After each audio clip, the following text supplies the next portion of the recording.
Hello, welcome to Beyond the Shelf. I am Dawn. I'm Jenny. And it is October, and that means it is definitely spooky season. So we are going to talk about monsters, fictional monsters. Yeah, let's not talk about people monsters. There's enough people that are monsters, and that just wouldn't be a fun podcast. No, so we're going to talk about monsters from fiction and ones that some people believe maybe aren't fiction. Ooh. Intriguing. Yeah. We were just kind of talking about this, some monsters from fiction. So you've read some of the classics. I have. So Frankenstein's monster, Dracula. Have you read Dracula? I have. Have you read Jekyll and Hyde? I have. Oh my gosh. Have you read any H.P. Lovecraft? No, but I should. I've heard of him, and the only reason I ever heard of him was because of the TV show Supernatural. Great. But I have not read him, no. Have you read the Jabberwock poem from Lewis Carroll? I feel like a long time ago. Mm-hmm. Yeah, but it's been a minute. That one, that's fun. So the Jabberwock is part of the like Alice in Wonderland world. Mm-hmm. And so it's actually a poem at the end of Through the Looking Glass. And it's like this whole like battle and defeating of this giant monster called the Jabberwock. I am a fan of fictional monsters. So I'm like, it's so great. I was trying to remember if I've ever read Frankenstein. And I can't decide if I've read it or if I've listened to it. But it's the same thing either way, right? Frankenstein? Mm-hmm. Yeah. I would. Yeah. You mean listen to the book? Yeah. Or, yeah. That's the same thing. Of course it is. I'm trying to remember, too, if I don't even remember if I read it or listened to it. Dracula, I read. Jekyll and Hyde, I read, like physical books. And Frankenstein, I may have listened to that one. I don't remember anymore. It's been a while since I read it. But, yeah. I have not read Dracula, but I read the story Carmilla, which is considered one of, like, the first vampire stories. Okay. The vampire is a woman in that. Instead of like everybody thinks of Count Dracula and like turning into Boris a bat Karloff, and all yeah. Boris Karloff, all that, exactly. Did you ever watch a Dracula movie, like some of the original ones? I watched Renfield recently. Oh, I'm sorry. That's 2 hours you'll never get back in your life. I didn't think it was that bad. It was not fantastic. I thought it was going to be so much better than what it was. I was disappointed in it personally. I don't watch a lot of Nicolas Cage, but he's hit or miss a Nicholas Hoult, I think, is the guy who plays Renfield in that. Yeah. And he was in Warm Bodies. Yes. Yes. I liked him in that a lot. Mm-hmm. Mm-hmm. And I think he was in a Mad Max movie, Fury Road. He was in that too, I think. I saw that one. So that's mostly why I watched Renfield. I think it was one of my friends who suggested watching it, and I thought it was, it was okay. Ridiculous. It's not meant to be like a serious vampire movie. No. It's not like Interview with a Vampire or something. No. Which I actually just read Interview with a Vampire this year. I didn't love it. It was okay, though. I read Vampire Diaries a long time ago. How was that? They weren't great. I liked the show. I liked the show. I liked the show a whole lot more than the books. Okay. I'm trying to remember. Back in the day, I was part of the Twilight people. I read the whole Twilight series. I could not get into Twilight. Like, yeah, I'll respect it as like one of those teen sensation things because those come and go. But I could not get into Twilight. I liked the music from the movies. Oh, yeah. But I never really, I tried to. Like, my aunt bought me the Twilight series. Oh, wow. And because she thought it was great. And so she bought it for me. And I read the first one, maybe part of the second one. I don't really, it did not leave an impression on me. Yeah. Didn't imprint on you? No. If anybody's read it, they'll know what that means. No. Some monster books that did leave imprints on me. Have you ever read The Maze Runner by James Dashner? I did read that, yeah. So the grievers in the maze, I actually was disappointed in the movie because in my head, those monsters were a whole lot grosser and scarier than they were in the movie. Mm-hmm. If you've never read The Maze Runner, it's a young adult dystopian. So there's a bunch of teens and they're trapped in the middle of this maze. And the maze changes every night. And there are these creatures that kind of patrol the maze. And they're described as these fleshy, amorphous things that have bits of metal weapons that come out of them. And they'll just... They're gross. They're disgusting. Just super gross sounding. Like every time I would read a part and they would like talk about them, I was just like, ew. And then in the movie you see them and they're kind of like spidery. I don't know. And they were not as scary as in my head. No. Which I think is probably a whole thing with monsters. They're scary or in your head. I think you're say, which is a whole thing with your head. Maybe that things are scary in here. Yeah. Another monster book that I read recently that I really, really loved, I actually listened to this, was Kaiju Preservation Society by John Scalzi. Never heard of it. Okay. So John Scalzi, pretty well-known sci-fi author. Okay. Kaiju are like Godzilla. They're like giant monsters that can, destroy cities. So like Mothra and that kind of thing. In this book, there's like a parallel Earth where kaiju exist. And the Kaiju Preservation Society, their job is to protect them and keep them from like crossing into our world. Okay. And the audiobook is read by Will Wheaton. Uh-huh. And it is fantastic. I highly recommend that. There's like a plot and there's like a danger aspect to it. But if you like some fun sci-fi, Kaiju Preservation Society is a go-to on that. What about movies? Have you ever seen Van Helsing? Yeah. Okay. Definitely. And The League of Extraordinary Gentlemen? I've not seen that. Oh, it's so good. Yeah, you really should watch that one because it has a Frankenstein. It has like a Dracula monster and it has like Dorian Gray and it's really good. I liked it a lot. Oh, Dorian Gray. I have so many feelings about that. I read that too. I didn't like it at all. I wanted to like it and I thought I would like it, but I did not care for the book. Oscar Wilde is not for me. For me, it was the injustices. Sure, all of them. The amount of injustice in that book. Yeah, in general, there's one guy, is it like a duke or somebody, who leads Dorian down that path where he just makes all these bad choices and then all these awful things happen. And it just made me so mad. Dorian Gray made me mad. Should we talk about something else? Yeah, let's talk about an author that we're actually we're able to do an interview with that you all get to hear.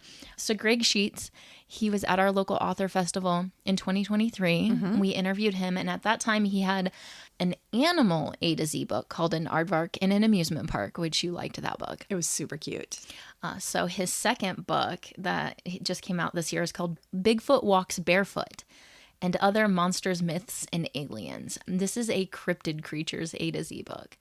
I don't want to say too much because we talk a lot about it in the book, but I do want to read the dedication from the front. We talk a lot about it in the interview. Yeah, that's what I meant. Yeah. I got you. Exactly. Yeah. So I wanted to read the dedication from Bigfoot Walks Barefoot. Greg says, "This book is dedicated to those with a sense of curiosity that goes deeper than most. Anyone who imagines that there is possibly more to our world than we ever thought. Monsters, myths, and aliens that most people may not want to believe could even exist. But could they be wrong? Or could we be for even imagining so? We may never know, but it sure is interesting to think about, isn't it? I hope you enjoy this book as much as I enjoyed creating it." That's really cool. I thought it was lovely. So we, like you said, we interviewed Greg and he's such a really neat guy. He does talk about in the interview that he's going to be at a couple of fests or whatever. One is going to be before this airs, but definitely people should go to the one October 20th. Let's see what Greg has to say. I am very excited to talk to you, Greg, about your new book and about cryptids and monsters because it's her thing. It's my thing. It really is. So, hello, Greg Scheetz. Hello. It's great to be back. And, I always cherish the podcast we did when I was at the local library fest. I wanted to say fair, some say fest. Gosh, that was March of 23 when I did my interview with you with my first book. And I mentioned my second one was coming out. And then, unfortunately, this year I couldn't make it. I was so disappointed because I really wanted to come back. Hopefully, maybe next spring, I can be back. Yeah, I remember you saying you were excited about it. And when you reached out to me and told me you actually got a copy, I thought, wow, either you saw a post I did or you remembered it, or I mean, how did you find it? Tell me the story. I think I had just, so I follow you on Instagram. Okay. So I think I had seen a post there, and I happened to be at a bookstore in Medina, and I saw your book there, and I was like, oh, I have to get this. So Dawn, can you tell us the title of the book? It's called Bigfoot Walks Barefoot and Other Monsters, Myths, and Aliens. It's a cryptid creatures A to Z book. So cryptids being like creatures that you can't prove exist, but people believe still exist. So like Bigfoot or aliens or all kinds of A to Z. There's 26 different ones in this book. Well, actually, there's more than that, because in the back you have different cryptids from different states. Right. Yeah, you're right. That's what a cryptid is. It's just not scientifically proven, despite people saying they've seen them, or, and some of the creatures in there are from mythology. So I tried to just do a good mix. I tried to get the popular ones in there, of course, big, my favorite. But, Mothman, the Flatwoods Monster, those were all some I felt were essential for some of the letters, because obviously there's more than one I can choose for each letter of the alphabet. But kind of had to weed those out and see what might make the best illustration, and what was fun for me personally and what people might like. So hopefully you agree I got a good mix of the monsters, myths, and aliens. There were definitely some that I had not heard of. Most of those were ones that were not from the United States, so like the ones from China or different countries in Africa. I appreciated that you had how to pronounce their names in there as well. Yes. I thought that was great. Yeah, the one the Kappa from that's Japanese. Is that the K? Yes. Yeah, the Kappa. It's like that's a turtle. Yeah, that's an odd one. That one lives by the river, and it's got this bowl of water on its head, and if it walks on land and the water spills out, it becomes unable to move, which I thought, oh, that's kind of a bizarre thing to have happen. But yeah, so yeah, things like that. Some of them are pretty unusual. Some of them I just picked for the name, like the Snallygaster for S. That's, how can you not like to say Snallygaster? It's just fun. I thought it was interesting because obviously these are monsters, and people who say they've encountered them have been like terrified by meeting them. But the creatures, the way you drew them in the book, because you illustrated this as well, they're not they're not like scary or intimidating or like snarling or anything. So for, an A to Z book, I actually read this with my 5-year-old niece, and she looked a little concerned at one point, and I was like, well, these aren't real monsters, so it's okay. But they're not super scary looking. Like Bigfoot doesn't have like pointy teeth. Some of the other creatures do, but they're not like so scary. They do. And really, when I've been at the different events, I tell the parents, it really depends on the kid. Some kids eat this stuff up. Others, maybe at the age they're at when they're looking at it, are still going to be terrified, that there's something under their bed and that this could frighten them a little bit. But that's kind of the fine line there. They're either going to love it or maybe they're not ready for it yet. I can tell you, you're talking about the drawings. To me, the scariest page is the Wendigo. And my 5-year-old grandson, that's his favorite page. I was like, are you kidding? Yeah, I mean, he's got like exposed ribs and everything. That's the Wendigo is just a scary monster in general. Yeah, I personally think that's probably the scariest page. The Chupacabra, yes, he's got pointy teeth. And when I showed my wife an early illustration of it, I even had drool, and she goes, wait a minute, this is a kid's book? I said, okay, I gotta dial it down. I took the drool out. I mean, I don't know if that makes it any better, but yeah, I had to kind of walk that fine line. But I also figured that, I don't know, I take myself back as a kid to the Scholastic Book Fair, and I would have ate this up if this book was available to me, in elementary school. So, I tried to capture that kind of energy, excitement, the colorful illustrations. Yeah. I think it does help that like even the backgrounds for each of the creatures, the backgrounds aren't haunted woods or like ruins. It's like the forest, and there's rocks and there's a river and whatever. So it's not like they're like scary looking backgrounds littered with victims or something. Not blood splatter. Yeah. But it's very colorful too. I just think it's just visually speaking. It's just a really, it sounds silly to say a monster book is a pretty book, but it is. The colors that you use are very, I think, pretty. I don't know. I'm not very good at saying if it's a pastel or a bright or whatever. I know it's not pastel. So what is the color palette, would you call that? Lots of brighter, vibrant colors. Okay, yeah, vibrant. That's vibrant. a good They fall word. off one another. Yeah. And I even expanded on that, and I now have a 13 by 19 poster where I put them all together on a small wall poster because I figured there's probably some kids who'd love to have this up in their room. That's cute. That is myself fun. included. But I specifically sought out 2 shows this year that are definitely more spooky themed. I'm going on September 28th to the Hidden Marietta Paranormal Expo. That'll be my first time there, but I figure that's my audience. And then here in the falls, there's a Nightmare on Front Street, downtown Cuyahoga Falls, Sunday, October 20th. Also fits with the theme, I feel like. So we'll see how that goes. Since there's such a variety of monsters and creatures in this picture book, did you have to do a lot of research to be able to find them, or I did. That's a how great did you question. go about? Yeah. You know, my first book was just animals, A through Z, doing unusual things. This book was a lot more complex. I didn't really think about how much more complex it was going to be. There's a couple layers to that complexity. One was the research. Yeah, absolutely. I mean, I did a lot more research. If you notice on each page, there's a small origin circle where I try to give the origin or the date of the first sighting or where it came from in the mythology timeline. You know, that took me a while, and I triple and double checked those. And then I also, did a lot of research on the various cryptids and pulled some great reference images for each and kind of tried to find what would work the best for me to draw from. Because some of them you can't make up. I mean, people already have kind of a preconceived idea of what some of these look like. Well, and some of them are just like super bizarre looking, like the snallygaster that has a beak, but it has like tentacle. Yeah, coming its out beak. Yeah. And like, how do you visualize that and then draw it?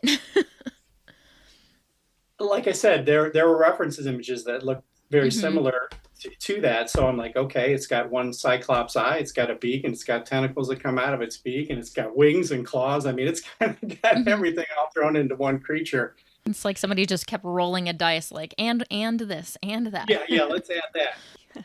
But yeah, there was definitely a lot more research. And then just the illustrations themselves were a lot more complex than what I did in my first book. I had a lot simpler backgrounds. Here I do have backgrounds, like you said, they're not spooky, but there's a scene for each one of them that I had to put into it. So that also took me a bit more time, but I was happy with the end result, and I hope that the readers are too. So in your process, did you pick out the names first, or did you pick out what you thought would be the most fun to illustrate first? It was kind of a combination of both. And then I believe, if I'm not mistaken, I feel like it's been a while since I've actually sat down and was doing the research work, but there were some that I thought I was going to use, and then I couldn't come up with a good rhyme for it. So I went with plan B. So that happened in a couple instances. I can't tell you specifically which ones those were now, but I really just, I did look at them like, okay, do I have too many that are winged creatures? Do I have too many that are myths? I really tried to balance out, the mix. Well, I think it's really cool. I got a copy of your first book when you were here last year. You signed it, and it was to Baby Steiner at the time. It was my little granddaughter, because we didn't have a name for her yet. She's been born. Her name's Charlie, and it's called An Aardvark at an Amusement Park was your first book. It's just so cute because you use all these different types of animals. You don't just have like C is for cat and D is for dog. You use very unique animals, and I thought it was very clever and cool. So now that you've done that, and now that you've done the monster one, what's your next project you're working on? I wondered if you're going to ask me that. I've got a running list of ideas, but I think I'm going to take a step back because I had a local person here where I live in Cuyahoga Falls reach out to me. They wrote a book and they wanted some illustration work done. Great. And they wanted to work with somebody local. So I've already met with this person once. I'm meeting again next week. And I'm going to proceed down that path for the next several months anyways, and see where that goes before I do anything else. Because it is a lot of work and time investment. And I still work full time doing graphic design. So evenings and weekend time, especially with grandkids and family events and friends, it's hard to come by. So I'm going to do illustrations for someone else, I believe. Do you feel like for yourself personally, your creative outlet is more the drawings, or is it more like you said, coming up with the rhymes and that sort of thing? Was the writing more of your creative outlet, or is the illustrations more of your creative outlet? I enjoy the writing process. And for me, it's easy just to do kind of a rhyming pattern, as you can see from both of my books. But for me, the drawing process, I really get into. I did a post about it, but there's several podcasts I listened to, kind of spooky cryptid podcasts while I was working. It's dark out at night. I'm sitting at my drawing table listening to those. It just puts me in the right mindset. So I would say the drawing portion for me was definitely the most fun. So were you inspired by any movies or television programs that like kind of inspired you to do a monster theme type of book? I can't name any in particular. I mean, I've always been intrigued by Bigfoot. I have a lot of friends. My and husband is too. Who's like, no way, and you hear all the usual things. Why isn't there a body? Why is it, this, that, the other thing. I tell them, I'm like, I don't care. I like to believe there's still things out there we haven't discovered, we haven't found. And I've heard enough listening to some of the podcasts that these people aren't making things up. There's something out there. That's what I believe. Many will not. Many find it just something fun, a whim. And, there's a lot of people certainly marketing the heck out of Bigfoot and other cryptids. I mean, you look at all these local hometown festivals, whether they actually exist or not. Boy, they bring in the crowds and, that sort of thing. Mothman included, Mothman. So, there's a Mothman festival. Yeah. Oh yeah. And Ohio has probably 5 different Bigfoot festivals as well as across the country. And in fact, Ohio had one of the cryptids pretty well known in Ohio is the Loveland Frogman. He's not in my book. He's mentioned it in the last page. They had just had a festival a couple months back. So, if you have a cryptid from your state, you might as well ham it up, right? Exactly. Did you ever see the movie Harry and the Hendersons? Yes. Yes, I did. Okay, yes. So that's kind of obviously inspired by Bigfoot, right? I mean, yeah. I think that's everyone's ideal of what they want Bigfoot to be. Yeah, a big, just friendly, a real lovely, little cuddly 9-foot thing. Yeah. And there's reports that go both ways. There's reports of them being aggressive. There's reports of them just being curious. So it's all very intriguing to me. That's why I wanted to do this book, because I've always been fascinated by that. Yeah. You both were just at a Comic-Con for Supernatural, right? Yes, we were in June. Now, in Avon, Ohio, at a local author event a couple weeks back, and somebody came up to my table and they went through the book and they saw Q, which is like the dragon-like horse from Chinese mythology. Actually, it's pronounced Qilin, which she said that was in the show Supernatural. And I said, well, what is this show? And then when she told me about it, I was like, how have I not ever watched this show? Yeah. It's not ringing a bell that it was on there. They do have an episode where they have like a dragon-like creature. They're like men who turn into dragons. Oh, interesting. Yeah. And I do not remember that name being mentioned. So that's really interesting. I'm going to have to. This is just one that they told me. They could have been mistaken as well. Like I said, I certainly can't verify that. There's dragons. There's a unicorn. I don't know. I don't remember anything like this. I'm trying to look it up right now, but I'll have to do some more. Yeah, we'll have to figure that one out. Well, maybe, like I said, she could very well have been mistaken. And they had a lot of different creatures in there, so. Yeah. It could be. The whole first season and a lot of season 2 are like the monsters of the week, which you'd probably find very interesting, the monsters that they hunt. Sure it would. Yeah. I mean, if you are interested in different monsters and creatures and stuff like that, there are so many books available. I mean, you have this A to Z book from Greg here, but there's a couple other ones that you had suggested to me. It Came from Ohio by James Renner, which is a super thin book. You could read it in an hour. It's just like a bunch of stories, and like the Loveland Frogman's in there. I learned that the first Mothman encounter was in Ohio. Oh. There's lots of different books out there and shows that you can get into. There is a second one too. It Came from Ohio, certainly. There was Unnatural Ohio by Christina Smith and Kevin Moore. I have that one right here. Oh, do you? Okay. Sorry if I beat you to the punch, but You're good.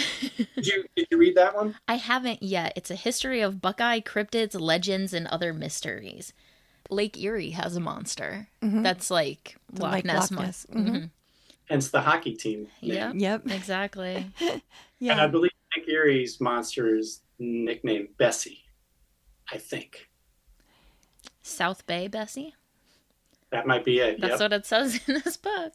That sounds right. I just think it's great that across like cultures, there are these different creatures or different myths about things that we can't explain. I just think it's so fascinating. Like every culture has big people and little people. Like multiple cultures that haven't interacted have some version of like a Bigfoot or a Yeti or something, and then of dwarfs or elves or something like that too. I find it fascinating. And an underlying theme to a lot of that, especially when it's more folklore, you almost wonder, did they do it like, don't wander off by yourself? They're trying to teach these core lessons spun into this because there might be a creature out there, or. It's kind of like the M. Night Shyamalan movie, The Village. Did you ever see that? Oh, Yeah. Great. They create a monster in the woods to keep everybody safe in their village. Yeah. Yeah. The big ending of when it's actually taking place was like, whoa, did not expect that. Thought this was taking place in 1700s. Yeah.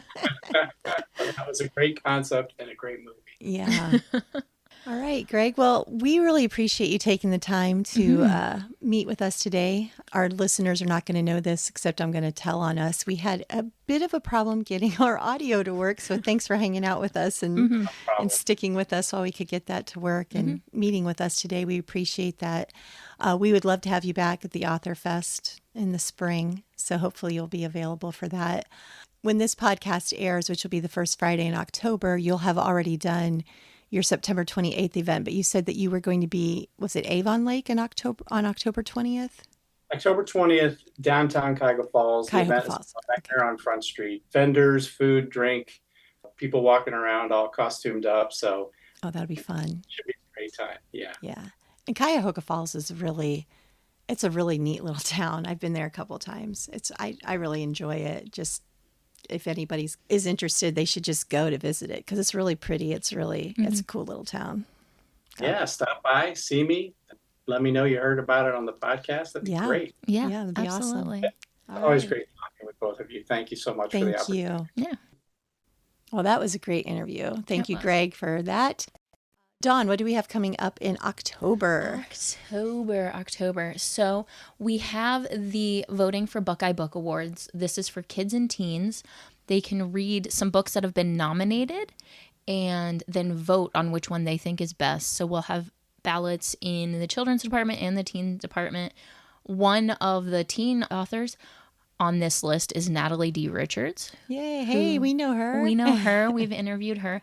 So if you have a kid or a teen who might be interested in getting their voice heard on the best kids' choice books in Ohio, stop in and check out the Buckeye Book Because Award. your vote matters.